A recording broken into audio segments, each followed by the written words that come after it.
to upload. No worries. So my presentation took an hour, right? About an hour. That's really something. All right, Barbara, we are live and I'm going to turn it over to you.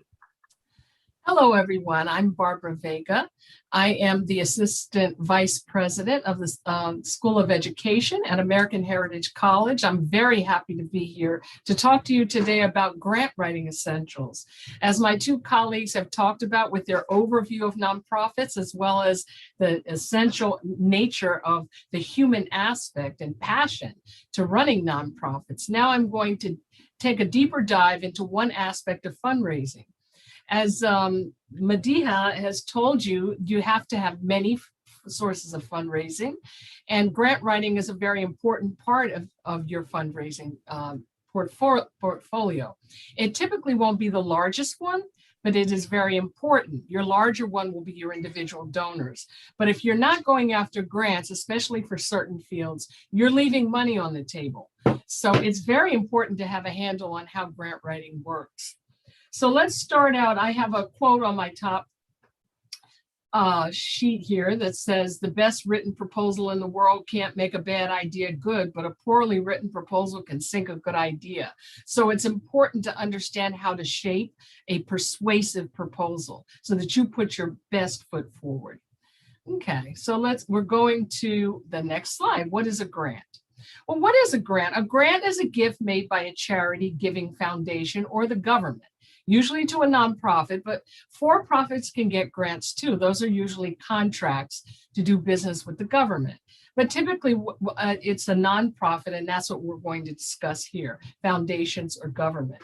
Government grants tend to be very, very, very large, and foundation grants can be large or small. And now that's very loosely true, but the very, very big dollar, 26 million or so forth, those are typically going to be government grants. Let's go to the next slide.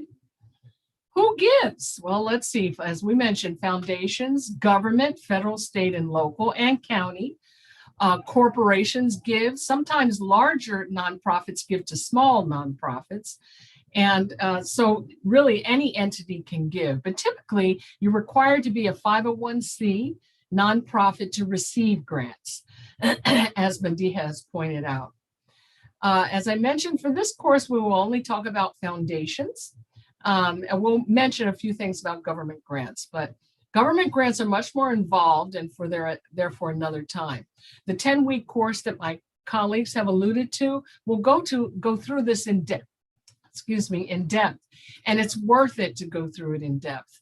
It really teaches you a lot. So I hope those of you watching this will show up for our July 5th 10-week course, in which we will go into a lot of things in depth. Let's see, let's go to the next slide, the nature of grant seeking.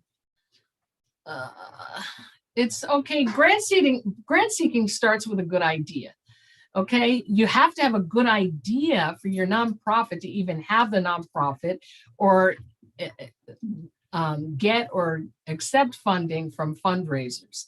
You can't cajole funders into funding poorly designed programs. It's not just the writing of your grant, but a good proposal cannot get a bad idea funded. So make sure your idea for your program is one that's really sound. Who you want to help and why, and what is your purpose? What is your theory of change, it's called. If I do this, have this intervention, what will the outcome be? And is that needed by the community? Proposals win based on the soundness of the program design, the fitness of the funder and the grantee, how you fit together, and how well you shape that proposal into a competitive proposal for a win. That's what they win on. There are thousands of foundations and billions of dollars to give out, but grants are difficult to secure. They are a lot of work, and the ugly is that 74% will not accept unsolicited requests. That being said, it's totally worth it to go after grants, because when you win big, and very often they'll give to you again and again. Talking about foundations for just a second, foundations are all quite different. There's a saying in my field that if you've known one foundation, you've known one foundation. They are very different in what they give. They're giving guidelines to whom they want to give, how, when, what parts of the year. Many foundations will not pay you for overhead, and that's the part that has to do with running your nonprofit, like buying a stapler or paying the electric bill. So that can be difficult. They want to pay just for your program. More and more foundations are paying for overhead because they realize they can't starve nonprofits like that. Nonprofits have to pay the bills too, but it's something that's changing in our time in a good way. Like I said, that being said, it's still worth it. It's like any sales. You get many declines and then you get that yes that makes it all worth it. Just think of it as you're turning over cards in a deck of cards and you're looking for the 4 aces, and eventually you will find them. It takes work to keep turning over those cards, but you'll find them. When you start out grant writing, think of it as a campaign. Don't think of it as, let's just go after this one grant. Think of it as, we are going to start going after grants and we're going to do it regularly, because grant writing can be rather complex. At the end of this, my segment of the course, I'm going to give you a handout, which is a gift, or it's attached, and you will be able to see the things that you need to have ready before you even start to write a grant. You have to be grant ready. Once you have those things ready, you're ready to go. So I'll talk about that more later. When you are on a campaign for getting grants, always be on the lookout for opportunities. Ask everyone you know, internal to your organization, externally. Ask for contact names at foundations. The key is opening doors. It's networking. All fundraising is at its foundation. It's about friend raising. It's about networking and about relationships. And grant seeking is no different. Ask everyone you know, ABM, always be marketing. There are, as I mentioned, much variation in guidelines to foundations. Don't expect fairness, justice, or rationality, not to mention courtesy all the time with foundations. It's hard work intertwined with risk and rejection, but it's totally worth it because when you win big, and you will often win again and again. The typical time from the startup of a grant department to your first grant is about 12 to 18 months. It's about relationship building, as I mentioned. And like I said, I firmly believe grant seeking should be a part of most, if not all, fundraising departments. It also has spillover benefits to your other fundraising streams, your special events, your direct mail, your private donors. They're all intertwined. And if you're finding grants and finding foundations that give, you're also finding donors who will help in special events, with direct mail, and with private donors. There's much overlap. So they all work together. As I mentioned, it's relational, it's not transactional. They're very sensitive to who is asking. As Madiha mentioned, people give to people. And so when you make that relationship with that foundation, they're giving to that person in many ways. One of the keys to success to grant seeking, call before you apply. Make friends. People fund people, as I said. Pick up the phone, pick up the phone, pick up the phone. Before you even put pen to paper, so to speak, or start typing on your computer, develop a relationship. Call and get names and develop that relationship, and get your name in front of them. If you can get a visit, do it. They say that if you get a visit, you're 75% of the way there. It's not always easy to do, but it is possible. Try to get a visit with a foundation and sit down and make that relationship a face-to-face relationship. Another key to success, if you are declined, ask for a debriefing. Ask for them to let you know how you could be more persuasive next time. Sometimes it's just not your turn, but persistence pays off. Don't get disheartened. Your chances of a win go way up when you're armed with intel. So if you find out what it was, the next time you apply to that foundation, and you should always try 3 times before you give up. The next time you apply, in many ways, you're applying to a whole new organization, because now you have names. They know your name. They know your organization's name, and you know what it is that you could fix in order to apply again. So your chances for success increase dramatically. I can't tell you how many foundations we were declined for the first time and even the second time. And the third time we got them. Persistence does pay off. Keep notes on all calls, names, what happened, dates, etc. It's very important to have a database where you keep a track of all of that, not just for grant seeking, but for all types of fundraising. Next slide, the most common reason for declines. The most common reasons for declines, I will just go through them. Deadline not met, guidelines not followed, non-responsive. You would be surprised how many people go after grants and just haven't even read the guidelines carefully. They just start sending them out indiscriminately. That's not a good strategy. Do your homework and send them out in a targeted way. Nothing innovative, and you will see this innovative thing a lot with foundations. Many of them want innovative ideas. You can't always do that, but a lot of them do like that. Did not meet priorities, appeared beyond the organization's capacity. Make sure that your idea makes sense. When you write a grant, I would suggest when you finish writing the description of the program, you give that description of the program to someone who knows nothing about it and see if it makes sense to them. Because you're so close to it, you will skip steps and not realize that some things don't make sense. So make sure what you're writing and proposing is within your organization's capacity. Methodology weak, unrealistic budget, and budgeting is a big thing too. Your budget has to match your program. Make sure the things that are in your budget match what you're offering in the program. Poorly written, mechanical defects, too many pages, whatever. You see that with government grants. If they say you're limited to 5 pages for this section, anything over 5 pages, they literally just take them out and the readers will not even see it.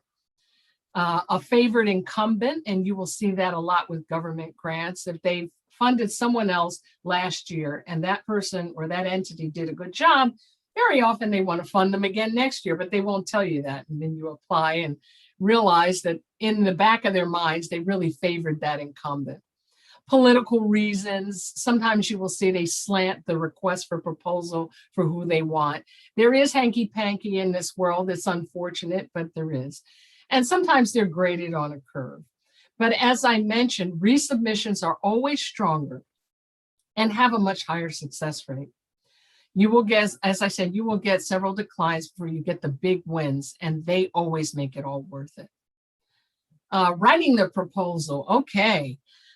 There are many resources where you can find who is giving funding under grants that may match up with your organization. The two biggest ones are Foundation Center, and the other one is Foundation Search. There's also Grant Station, which isn't quite as big, but it's free or very low cost. Foundation Center and Foundation Search are not cheap. They're about a little over $2,000 a year. They're like Coke and Pepsi. Some people prefer one or the other, but Foundation Search Center is more popular. I've used both of them and I think they're about the same in my opinion. Then from that, you will plan and schedule and prepare your list of documents and copies and so forth for use in your proposals. Parts of the proposal. Let's talk about the parts of the proposal. Well, these can vary, but the typical parts of a proposal are the letter of inquiry. Very often, a foundation will request a letter of inquiry first so that you don't waste your time writing a big, long proposal, so they can get a taster of what you're proposing and then tell you, okay, you know, why don't you go on ahead and send us a full application? Or they can say, no, we're not interested in that. And that's nice of them to do that because you don't waste a whole lot of time. So very often you'll send a letter of inquiry or an LOI first. At the top of the proposal, very often there's an abstract, but not always. And these are loose categories. You will see all kinds of things, but these are the most common parts of a proposal. Your introduction, I usually write the introduction last. I write everything else and then I go back to the introduction and make sure I capture it all. Your problem statement, which is also called a case for support or a statement of need. This is often the most important part of the proposal. This is what sells it.